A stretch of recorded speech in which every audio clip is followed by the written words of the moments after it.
Olá, sejam bem-vindos. Eu sou Anete Moreira e vou apresentar mais uma edição do revista DBO em Foco, programa que leva até você as principais reportagens da versão impressa da revista. Hoje vamos falar sobre o artigo Ter Vaca Velha é dar sopa para o azar. Há muito tempo ouvimos falar sobre o mal da vaca louca. Há alguns anos, milhares de bovinos foram dizimados na Inglaterra. Muitos importadores e frigoríficos no Brasil também foram prejudicados por casos de vaca louca e proibidos de comercializar, gerando enormes prejuízos. Mas qual seria a origem da famosa vaca louca? Eu converso agora com o Dr. Henrique Ortolani, que é cientista, médico veterinário e professor titular da Clínica de Ruminantes da Faculdade de Medicina Veterinária e Zootecnia da USP. Professor, como explicar este caso que ocorreu na Inglaterra? Como vai, professor? Tudo bem, é um prazer conversar com você, com todos os nossos amigos pecuaristas e técnicos ligados à DBO. O problema começou em meados da década de 90, na Grã-Bretanha, em especial na Inglaterra, no sul da Inglaterra, e basicamente o problema teve início porque lá tem um tipo de funerária de bovinos, né? Então o animal, quando ele está ficando prestes a morrer, o animal acabou de morrer de algo que aparentemente não é complicado, eles chamam essa funerária e eles levavam esses animais para fazer uma chamada farinha de carne e de ossos, né? Então, por azar, aconteceu um caso atípico de vaca louca, isso virou farinha de carne e de ossos. Alguns animais, ou muitos animais, comeram essa farinha que estava contaminada, acontecendo a morte 3, 4 anos depois, e esses animais viraram novamente farinha, e o negócio foi aumentando numa escala tão grande até que se descobriu esse processo, né? Como estava ocorrendo. E houve uma diminuição na mortalidade, porque eles pararam essas fábricas e mudaram a forma como era feita essa farinha, fazendo com que parasse os problemas, né? Mas mesmo assim o prejuízo para eles foi fantástico, né? Eles tiveram que matar 180 mil cabeças que tiveram a doença e posteriormente eles mataram 4,2 milhões de animais que estavam sob risco e levou um prejuízo tremendo para a Grã-Bretanha, né? Prejudicou também os humanos? Houve, porque quando não se conhecia muito bem esse problema, se acontecia só em bovinos, parte desses animais que foram para o abatedouro, que aparentemente passaram despercebidos, né, viraram subprodutos. E 176 britânicos morreram desse problema, né, porque eles ingeriram partes do sistema nervoso central, ou seja, do cérebro desses animais, e de um outro órgão chamado tonsila, que também continha essa proteína infecciosa. Quando descobriram a coisa, imediatamente pararam de levar esses segmentos do animal para o consumo humano e parou o problema. E, doutor, onde surgiu no Brasil os casos de vaca louca e por quê? Você tem 2 tipos de doença da vaca louca. Você tem aquela doença clássica que eu acabei de comentar, que eram animais que comeram esses prios infecciosos e que tiveram a doença, com todo o seu, vamos dizer, com todo o seu quadro. E você tem um segundo tipo, que ocorre geralmente em animais bem velhos, em que você vai ter uma mutação dessa proteína, né? E essa proteína, como se fosse uma célula cancerígena, começa a se multiplicar e chega no sistema nervoso central e mata o animal. Um quadro um pouquinho diferente do que ocorre na natureza. Para vocês terem uma ideia, um levantamento feito nos 43 casos descritos, né, a grande maioria deles ocorre em animais velhos, ou seja, como semelhante ao tumor, que os cânceres que ocorrem no ser humano, eles são mais frequentes em animais mais velhos do que em animais mais jovens. Ninguém sabe exatamente qual que é o começo, por que alguns prions modificam a sua estrutura e, posteriormente, multiplicam para valer e causam esses quadros atípicos. E no Brasil aconteceram 5 casos. O primeiro caso em 2012 e depois mais outros 4 casos, sendo um em 2019 e os outros 2 agora em 2021. O título da sua matéria causou bastante impacto, doutor, porque então eu queria que o senhor falasse aqui sobre o risco de comercializar vacas velhas. Eu acho que o primeiro risco o pecuarista está sentindo no bolso. Em 2019, com um único caso, o preço da arroba diminuiu 4%.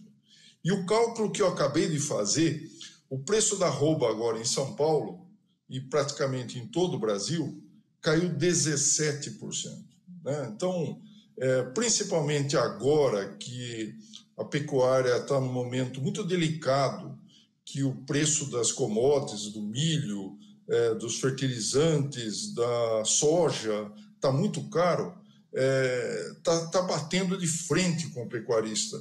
Então, está mexendo, o primeiro risco está ligado com o bolso, E, logicamente, que quanto mais velho for o animal, maior a chance de aparecer esses casos futuramente. Então, o problema que eu vejo como ponto central é você evitar que os animais sejam abatidos muito velhos, muito velhos, porque certamente é prejuízo também para o pecuarista, porque ele começa a diminuir a sua produtividade, começa a aumentar o risco de ter tumores, de ter outros problemas infecciosos, e cai a fertilidade, aumenta a mortalidade de bezerro, o bezerro é desmamado mais leve e uma série de outras consequências. Então, tanto do ponto de vista produtivo como do ponto de vista sanitário, ter vaca velha dá sopa para o azar. Por isso que eu fiz uma sugestão para o Ministério da Agricultura, Pecuária e Abastecimento, o MAPA, para que eles revejam esta questão da idade dos animais, porque cada vez que for acontecer vai ter mais prejuízo para toda a pecuária como um todo. É igualzinho à vacinação. Você não se vacinar representa um risco para toda a população, não só para você, mas para toda a população. Então, o que eu chamei a atenção no meu artigo foi exatamente esse risco de você ter a vaca velha e de ter futuros problemas ligados a novos casos de doença típica da vaca louca. Bom, já que vaca velha produz menos, doutor, qual seria então a idade ideal para uma boa comercialização? O ideal em gado de corte seria até 10 anos, mas eu acho que a gente tem que dar 1 ano de tolerância. Então, a minha sugestão para o Ministério é que fosse proibido o abate de animais acima de 11 anos de idade. Então, a vaca leiteira e a vaca de corte já atingiram o seu máximo de produtividade e diminui o risco de você ter novos casos. Logicamente que eu estou fazendo essa sugestão, também sugerindo ao Ministério que dê 2 a 3 anos de carência para que todos consigam abater esses seus animais sem levar a outros prejuízos. Essa questão da idade interfere também na fertilidade da vaca? Interfere. Tem alguns estudos brasileiros, inclusive com gado Nelore, com fêmeas Nelore, mostrando que o auge da fertilidade da vaca é ao redor de 7 a 8 anos de idade e aos poucos vai caindo. E em vacas velhas, o intervalo entre partos é muito maior, a fertilidade da vaca cai bastante. Do seu ponto de vista, doutor, já se pode falar em melhora significativa em relação à produtividade da pecuária de corte no Brasil? Eu acho que esse tipo de medida iria trazer, entre muitas outras coisas, uma vantagem de você ter animais mais produtivos dentro da sua propriedade. Esse é um ponto-chave. E aqui a minha proposta muitas vezes vai contra a ideia de alguns geneticistas da questão da longevidade da vaca, né? Isso é algo que está um pouco mal explicado para o pecuarista, de que houve uma seleção para vacas mais velhas, né? Porém, o geneticista não parou para pensar sobre esse risco de problemas de saúde, de sanidade do rebanho, né? Então, a gente tem que pensar na pecuária como um todo, quando a gente fez essa sugestão de abater todos os animais, machos e fêmeas, até 11 anos de idade. Assim como nós humanos, quais são os riscos que acometem as vacas com o passar dos anos? Olha, você tem uma série de problemas que começam a crescer com a idade, né? Então, a primeira coisa que eu chamaria a atenção para vocês, lembre-se, as pessoas mais idosas estão recebendo a terceira dose, né, de vacina contra a Covid. Por quê? Porque as pessoas mais idosas produzem menos anticorpos. Eles necessitam de uma terceira vacinação. É a mesma coisa da vaca, né? A vaca, ela, por mais que você empregue a vacina, a produção de anticorpos numa vaca velha vai ser menor. Isso indica que ela tem mais risco de ter doenças infecciosas, como a leptospirose, como a tuberculose e assim por diante. Além disso aí, aumenta muito a chance de ter tumores, né, de certos tumores e de problemas ósseos, né, além da tuberculose, né? Então, nós temos dados brasileiros mostrando que vacas velhas têm muito mais chance de ter tumor, né, e de ter problemas ósseos e infecciosos do que vacas mais novas. Em relação à tuberculose, por exemplo, que é bastante comum, como é que poderia ser feito para se evitar essa doença? A tuberculose é mais frequente em gado leiteiro que em gado de corte, né? O certo seria você, primeiro, diminuir o número de animais mais velhos e, quando comprar os animais, em especial as reprodutoras, fazer um teste, né? Um teste para você ver se os animais são negativos para entrar na sua propriedade. E certamente tentar evitar certas coisas, como, por exemplo, cama de frango, né? A cama de frango pode, de uma certa forma, mascarar e fazer com que surjam casos atípicos de tuberculose, né? Então, certamente, além da higiene do rebanho como um todo, do ambiente como um todo, a compra de animais certificados negativos para tuberculose é essencial. Que recomendações você daria para as associações, por exemplo? Olha, um recado que eu recebi do Ministério da Agricultura em relação à minha sugestão é o seguinte: eles querem ouvir a classe pecuária, certo? Eles querem ter o apoio da classe pecuária para tomar uma decisão, por exemplo, de mudança na idade de abate dos animais. Então, o que eu percebi desse artigo foram que algumas associações se manifestaram positivamente. Eu tive o apoio de muitos colegas veterinários, muitos pecuaristas que me apoiaram, muitos consultores, mas está faltando de certas associações, como a BIEC, como a Sindan, como o CNA, como a Embrapa e certamente a BCZ, certo? São entidades fortes que têm peso frente ao Ministério e que muitas vezes não se posicionam, né? Então, seria fundamental que esses órgãos e outros também discutissem o assunto e, caso entendessem que é válida a minha sugestão, apoiassem isso para que a coisa entrasse em ação, né? A ideia entrasse em ação. Quais são hoje os maiores desafios na área de pecuária de corte, professor? A pecuária de corte, eu costumava dizer que era o patinho feio entre todas as criações, né?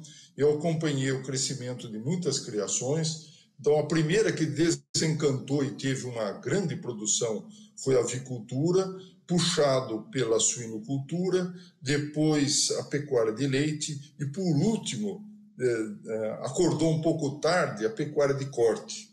Então, a partir do meados da década de 90, a pecuária de corte, ano a ano, está melhorando.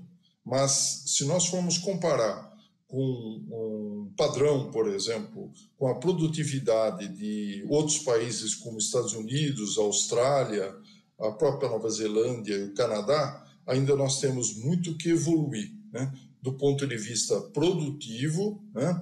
Tornar os animais, ter o primeiro cio e o primeiro bezerro das fêmeas mais precocemente, está sendo trabalhado bastante isso aí, mas tem campo para avançar.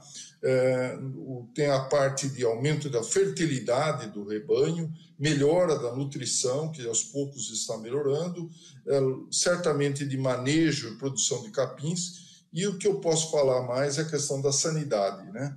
Na área de sanidade, nós evoluímos, mas bem menos do que na área de produtividade, né? E a sanidade hoje ainda é uma pedra no sapato do pecuarista. Ainda morre muito bezerro, né?